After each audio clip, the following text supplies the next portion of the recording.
Welcome to Inclusion Matters, a podcast about children's development from the Center for Inclusive Childcare.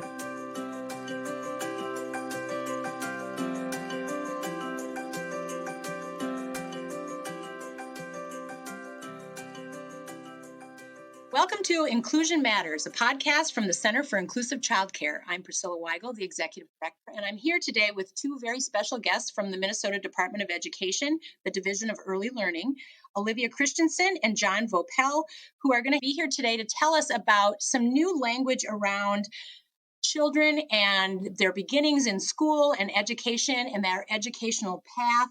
And it's a new framework that the Minnesota Department of Education has really spent a lot of time talking through and planning for. So I appreciate both of you being here. Welcome. Thank you. Thank you.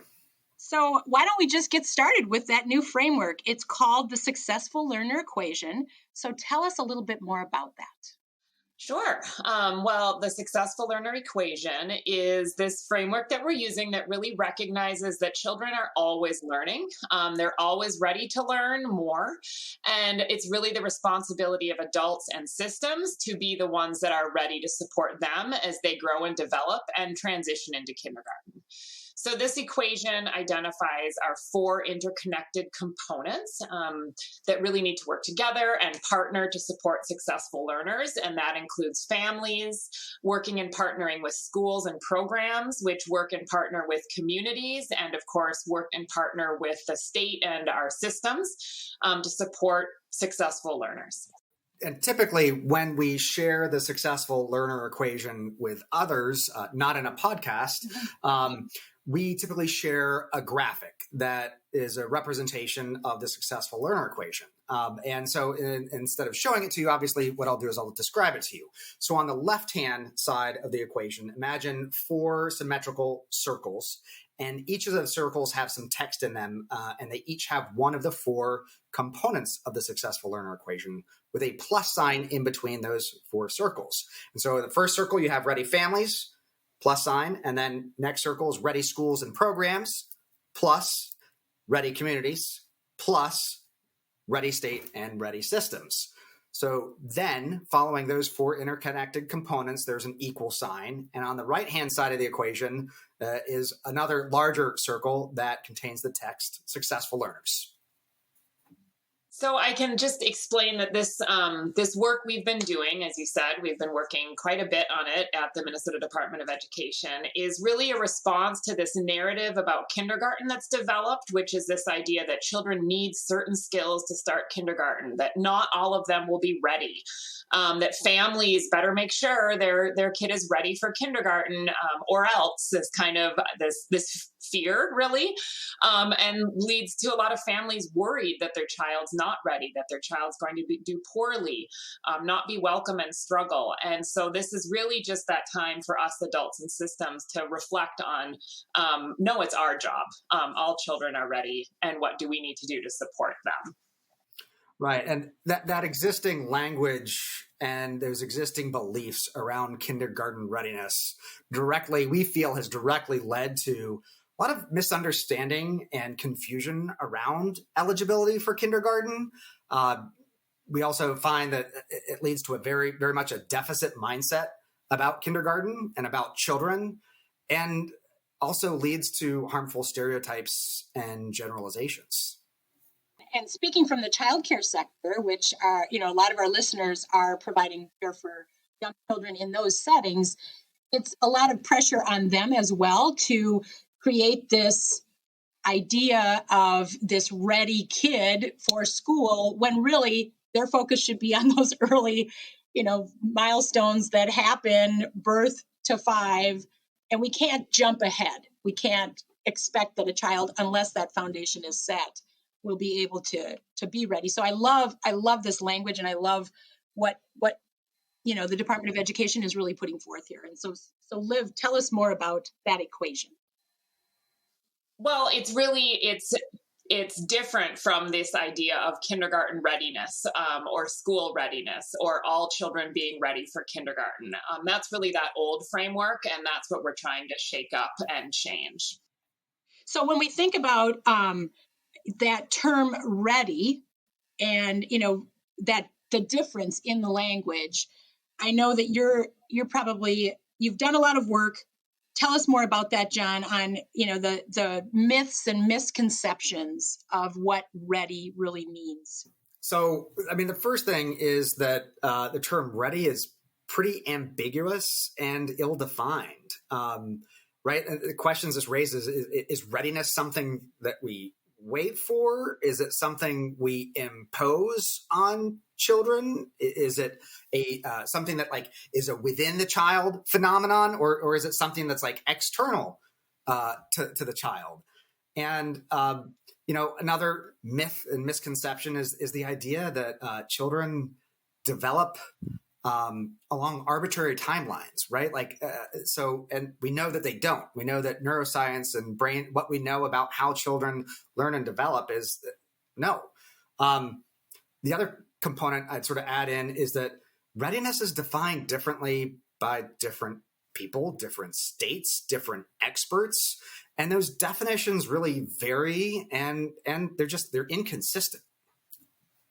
So, yeah, and as John said, really this idea of readiness, we can trace it to being based on Piaget's theory of cognitive development and developmental stages. And, we're not saying that just throw all of that out the window. Obviously, we know that human development follows some general sequences of events, but we also know now that it's really complex and affected and influenced by just so many different factors. And arguably, Piaget worked with a pretty homogenous demographic when he did his research. And, there's just so much more diversity in schools today and in what we know about children and families. So while we still recognize those developmental, trajectories, we know that there's nothing that happens when a child turns 5 that just magically makes them ready to start kindergarten, right?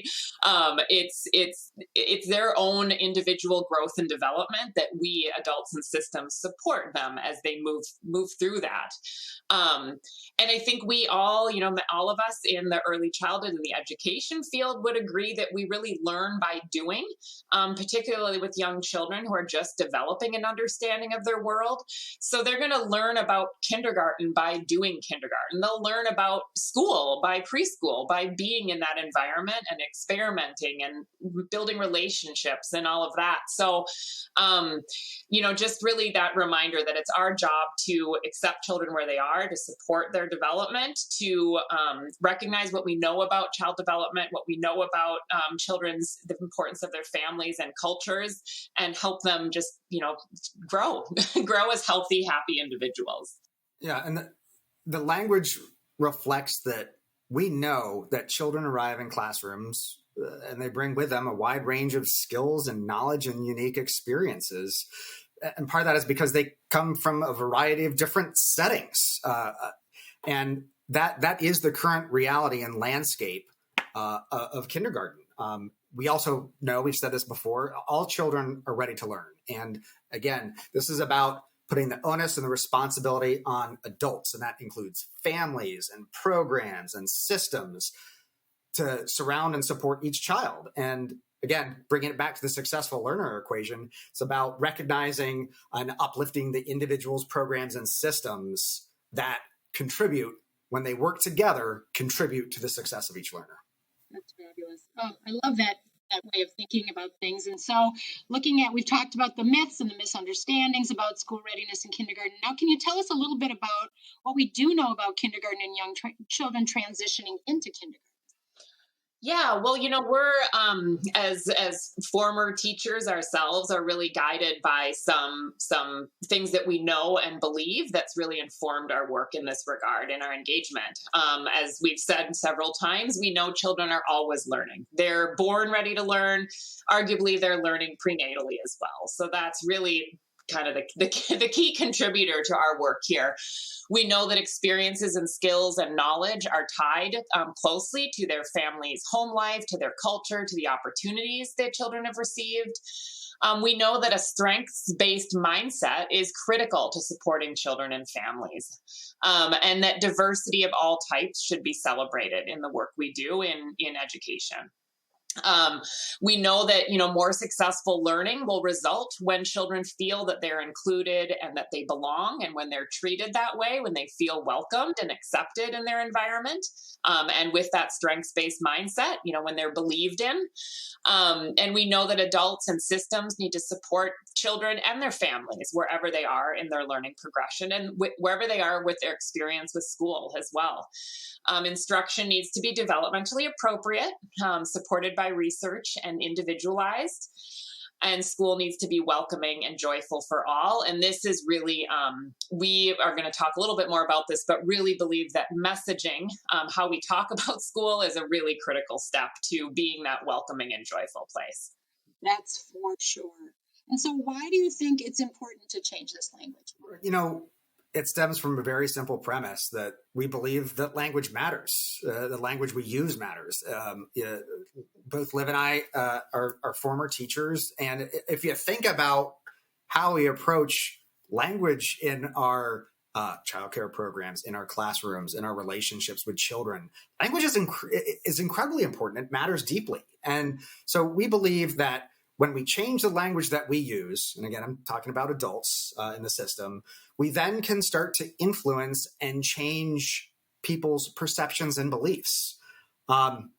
Once you start to impact and change perceptions and beliefs, then that in turn has the ability, then we can really start to have an impact and change and influence policies and practices. And that's, to me, that's the sweet spot. That's the important spot where we can really start to have a meaningful impact on children and families when we do make changes to our policies and our programs. And ultimately, that's the goal of this work, is to have that impact in a positive way, the experiences and realities of our children and families. Yeah. And it's a big system. That's a lot of change to initiate and move forward. Yeah, and we also acknowledge change takes time. Changing language, we don't expect everybody to change how they talk about this in a heartbeat, in a matter of weeks or months even. We know it's going to take a bit of time to sort of have some collective change and some meaningful change. Mm-hmm. Yeah, and I think, when you think about it, it's not just Minnesota that's having to go through these changes as well. Can you share a little bit more about on a national scale too? Right. And, that's a great point. And the reality is, readiness or kindergarten readiness, school readiness, these are terms and phrases that have sort of been a part of the sort of national conversation in terms of early learning and education for decades. These are terms that have been used widely for a long period of time. But increasingly, today, there are concerns regarding the equity implications of identifying children as either ready or not ready for school, right? Right. Readiness implies this sort of binary, you're either ready or you're not. And that's just simply not true. And so a lot of times, right, in the same way, school readiness is oftentimes defined by that children exhibit very specific and certain skills and knowledge, but oftentimes that is very specific and particular to a child and family's experiences, to family customs and culture. And so that one size fits all approach and strategy just doesn't work. We think it's important that instead, the language that we use should be asset-based, right? Rather than sorting children into a ready, not ready, what we want an approach that is inclusive and embraces all identities, all children and families when it comes to transitioning to kindergarten and starting school. One additional point that I'll make is NAEYC, and now I'm going to be put on the spot to make sure I get that acronym right, the National Association for the Education of Young Children, recently revised their definition of developmentally appropriate practice. And what they said, and I think this is really powerful, and it speaks, I think, directly to the successful learner equation, and so does children are born eager to learn. They take delight in exploring their world and making connections. And I think that's very true. Yeah. And what a beautiful message to send to children who are starting their pathway to their educational road ahead, instead of, oh, you got to be ready. Oh, you're not ready. Oh, who's ready? All of that is internalized in the mind and the thought processes of a young child to say, well, I feel ready. Wait, then that's discounting their own internal, compass that says, I feel like I'm ready to start this process. So I love this new framework. And I know that COVID had a lot to do with a lot of impact on children and families. So Liv, can you tell us a little bit more about how this all relates to this process as well?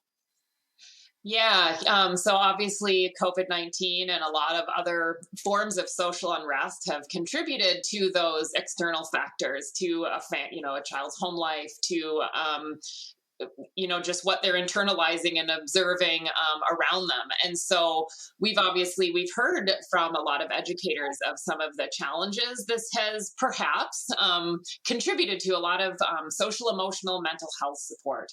And so I think the other important piece of our successful learner equation, in addition to taking away that burden of readiness off the child and putting it onto adults and systems, it's also recognizing the real critical importance of partnership between adults and systems. So it's not just, okay, children, they don't need to be ready anymore, but all the teachers better be ready. It's no, all of us adults and systems need to support each other to support successful learners. And we've really done, work to hear about, what's happening and what are the needs. We know we've done some surveys to engage with communities, to engage specifically with kindergarten teachers and early elementary teachers. And we know there is limited collaboration between kindergarten, first grade teachers and pre-K teachers. But we know there's a desire for more collaboration. There's only 24 hours in a day, but how do we encourage and support that and make sure that people have the time and the resources to do that? Because, I think we all recognize it needs to be done. It's just how and when and where. Yes. We've heard from teachers, and I'm speaking specifically to kindergarten, not knowing the student needs prior and knowing how important that would be. So wanting to find more ways to partner with families as well, to partner with teachers. Yeah, I think that's kind of the other key part of the successful learner equation is recognizing that complexity and how we are all important players in the work. And I know that you were talking about some of the quotes that you received that you wanted to share, because I think that tells, I know for me, when I hear actual folks doing the work, talking about the changes and how they see them, that's super helpful to really see the importance and the gravity of what you've done. So we did hear a lot from teachers about that partnership. And one quote we can share today, and this is a kindergarten teacher, saying children need to have ownership in their learning. Parents instill love of learning at a young age. The statement needs to place more responsibility on everyone else, as well as the family. This is what's wrong with the education system these days. We teachers can't do it alone. It's a daily uphill battle. Respect the education system and the professionals putting in the hard work each and every day. So I do think there's a real call for us to support the teachers, pre-K, preschool, childcare providers, and kindergarten, first grade teachers as well, in this important work, and not just relinquish that responsibility to them. How can the systems be set up, help them be set up for success too? Right, definitely. And it's so important to know that it's a collaboration of many and not just a responsibility of one group. So as we look further into this, what are some concerns that you've heard about kindergarten readiness, that term, and the goal of making sure that all children are ready for kindergarten and ready for school? What we want to make a point about is the fact that, yes, MDE is changing the language and shifting its framework, but that also stems from what we've heard from the community, from the voices of our kindergarten teachers. And the reality is concerns really vary by family, by individual, by group. And in the extensive engagement work that we did with both community groups and also professionals who work with children and their families, it helps solidify that a lot of times it's what's implied by the messaging. That's what school readiness implies, or kindergarten readiness, and some of the other things that go along with those statements. And so let me get really specific and practical.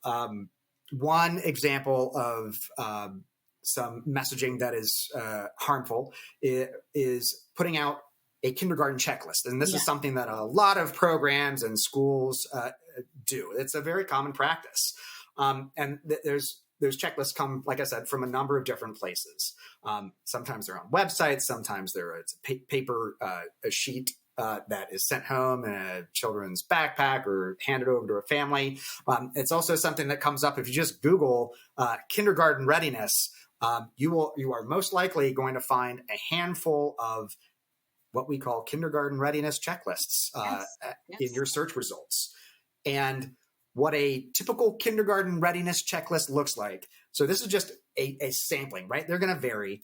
But here's an illustrative example, which is it'll say something, it'll talk about the knowledge and skills that a child needs to have in order to be successful in kindergarten. They should be able to count to 20, name basic shapes, identify colors, sort items by size, color, shape, write their first name, say the alphabet, name letters, sound out letters, rhyme words, dress, eat, and toilet themselves. They should be able to focus on an activity for 10 to 15 minutes. That's to me, that's an intimidating list, right? And as a former kindergarten teacher, that's a lot to ask, I'd argue, and make the point. That's too much to ask and expect all children to come to the table with when they start kindergarten. So when families read and see that checklist, instead of what they likely hear are very different messages than what the intention was, or what we'd like to think the intention was. So what families hear is your child needs one more year before kindergarten. Right. In other words, they're not ready yet. They're not ready. They need to do more, right? Yep. Your child isn't ready for kindergarten because kindergarten is too rigorous for your child. Your child's going to fail, right? Implied because they're not ready. Your child won't be welcome, implied because they don't have these skills and these abilities.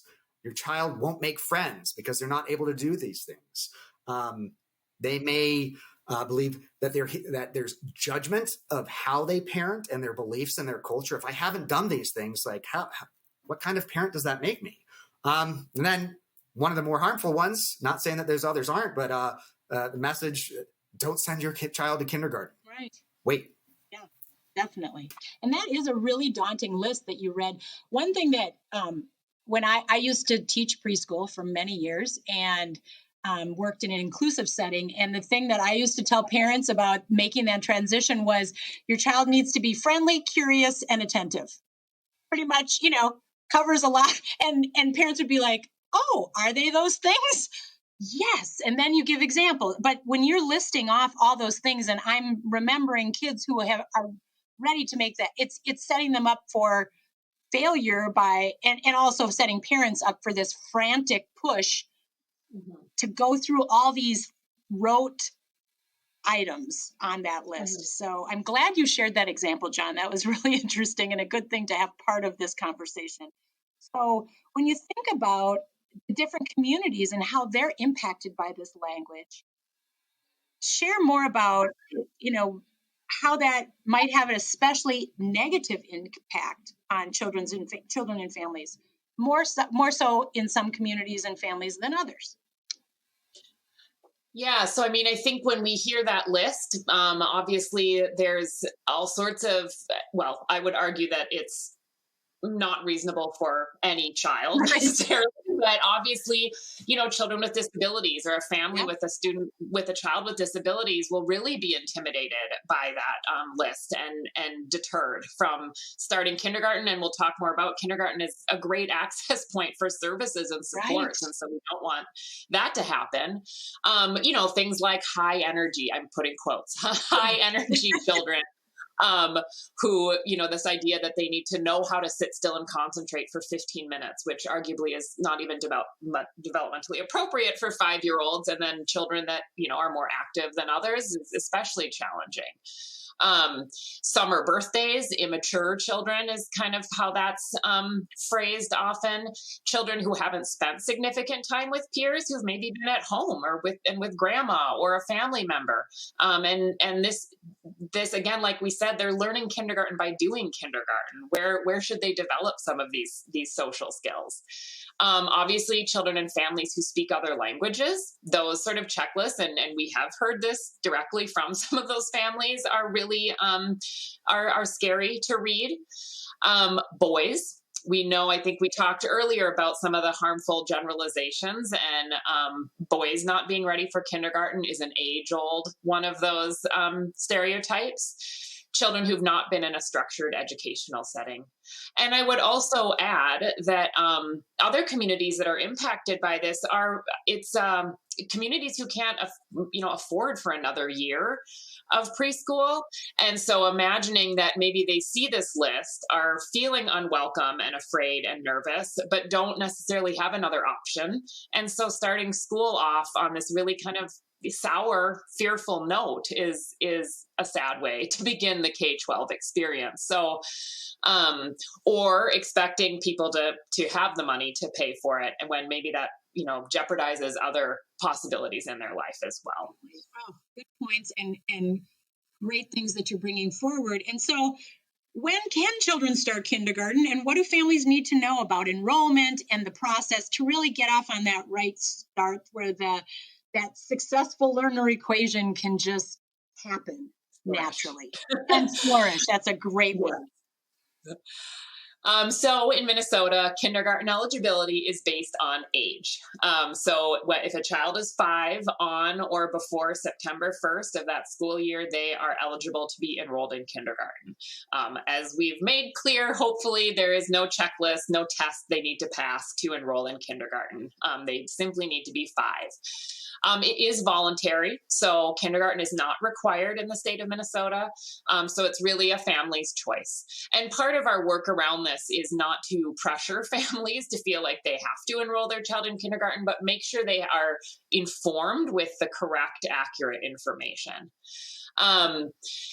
So families do need to address a few things when enrolling their child in kindergarten, which is the proof of age. This can be submitted in a variety of ways. We like to dispel the myth that they need to have a birth certificate, which is not the case. There's a lot of ways a family can prove their child's age.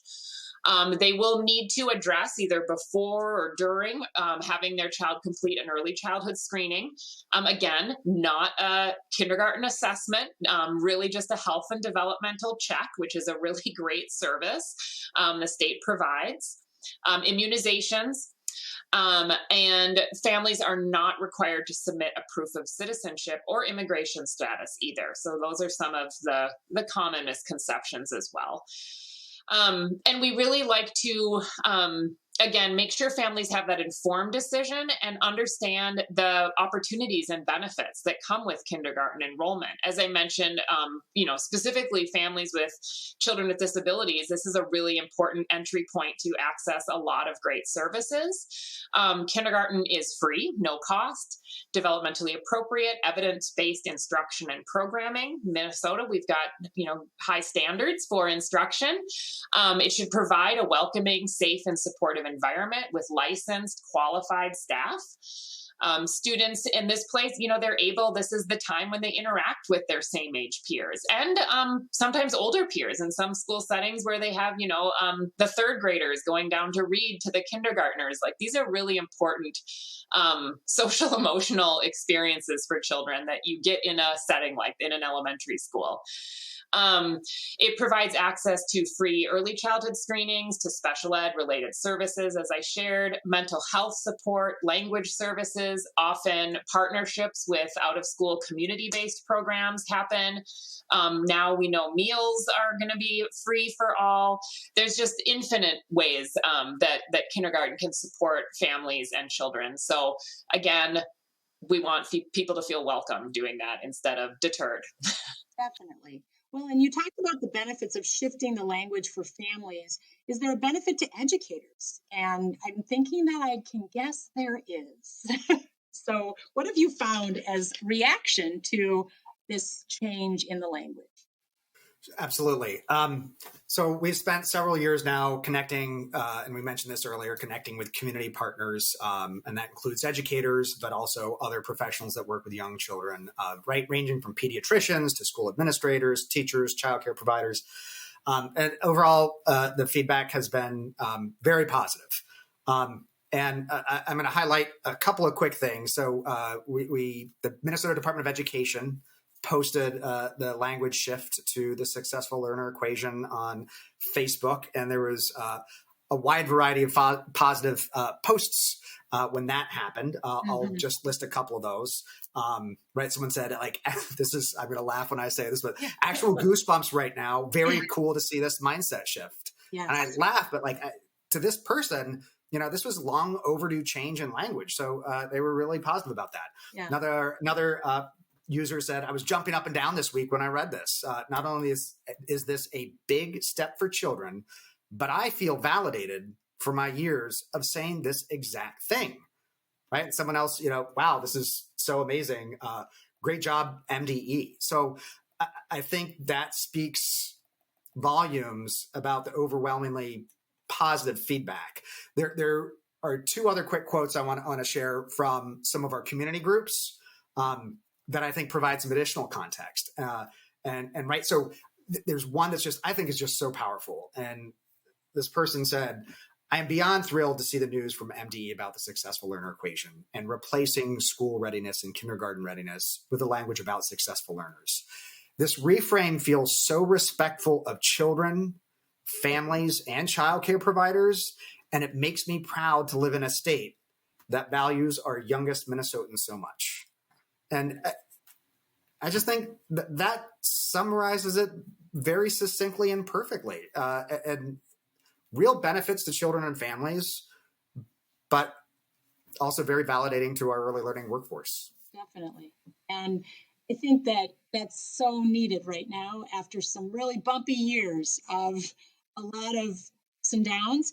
And so as you think about our listeners, we are part of that early childhood workforce who's spending time with families and children every day. What can our listeners do to really adopt this successful learner equation mindset and be part of this positive change? Well, really, it's to share the message, right? To incorporate this into your work and your communications and relationships with families.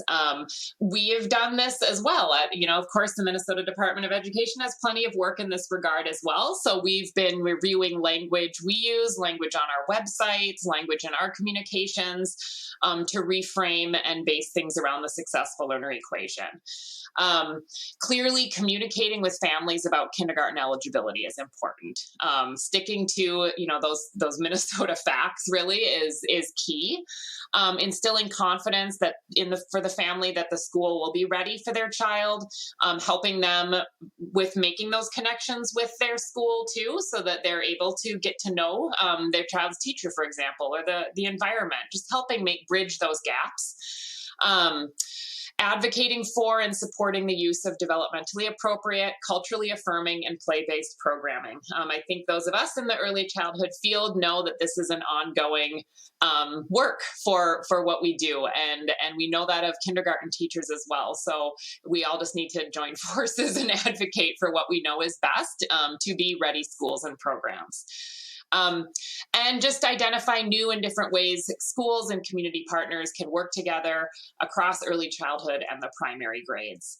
And we on our website have a lot of new resources available too. So I think if you go to the MDE website and even just type in the search bar successful learner equation, it's probably the best approach to find some of those documents and guides that we've worked on too. So we're all in it together. We are. And I know that we've included that in a recent update that we sent out. And also this will be in our podcasts out there on our streaming services. And certainly we will share this when we get it all edited and ready to go. We'll share this with you at MDE. You can certainly use this, but we're planning to really push it out there to a lot of all of our listeners to help them frame their conversations when they're working with families and talking with families about this transition.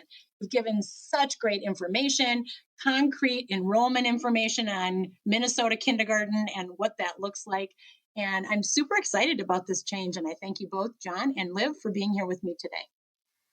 Thank you so much. Yeah, thank you. We appreciate it very much. All right. Well, thank you, listeners. And if you have any other needs for resources and links to other great tools that help you in your work, go to inclusivechildcare.org and you will find them there. Thanks for listening.